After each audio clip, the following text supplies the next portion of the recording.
Leaders in their organisations, they talk to me about a lot of do I really have to moments. Do I really have to explain this about work etiquette, about how you use social media or not at work, what you do with your phone while you're at work, how long a lunch break is, what you do with an email, you know, all those kinds of things. This is the fourth of 5 solution videos about Gen Z or Gen Z, and this one's called Making Professional Development More Personal. And by Gen Z, I mean those who were born between the years 1995 and 2009. So personal how? Well, there's 2 meanings there. One, bespoke or customised, and I think there will be an expectation there, as there's an expectation for that in everything these days.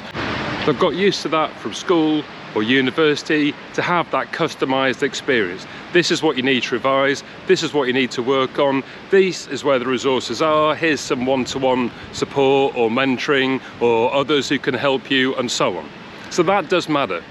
But I'm also talking about personal development in another way. Now, leaders in their organisations, they talk to me about a lot of do I really have to moments. Do I really have to explain this about work etiquette, about how you use social media or not at work, what you do with your phone while you're at work, how long a lunch break is, what you do with an email, you know, all those kinds of things. And I say to them, well, unless you've made your expectations clear, don't expect them to know what they are. My generation started work without all that technology in place, and we learned how to work it out together.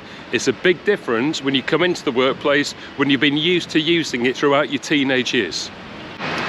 But also I argue that if you look in recent years at the academic outcomes of Gen Z, they are phenomenal compared to what came before. But they've also gone through COVID. 2023 is the first year of COVID graduates. The personal development, you know, some of that may have been left behind, not just been locked away in rooms studying, but also they've had to work so hard for those qualifications. I suspect some other parts of life, the social side of life, whether it's come from university or wherever it's come from, has not happened to the same extent. In particular, and this is an issue that the Gen Zs raised with me, it's an issue that the leaders raised with me, is mental health. And there's no doubt there is a phenomenal problem here. In 2022, the NHS released figures that said for 17 to 19-year-olds in this country, just over a quarter of them have a probable mental health issue. And that's from those who are turning up to raise a concern. Those numbers are absolutely huge, and they are only going to go up as more and more of the COVID generation come into the workplace. But I think there's also something in organisations helping their younger staff negotiate this phase of their adult life. Now, quite reasonably, some leaders may say to me, well, that's really not our job. Well, I would say to them, well, yeah, but what are the gains if you do? You know, it's one thing coming out of school in university, getting a job, and then finding out there's no workplace to attend. All that social side of work, you know, and there's ways in which you develop through all of that. It's not there in the same way. The employers that provide it will be at an advantage. Now, if you look at the link below, there's a lot more in the blog.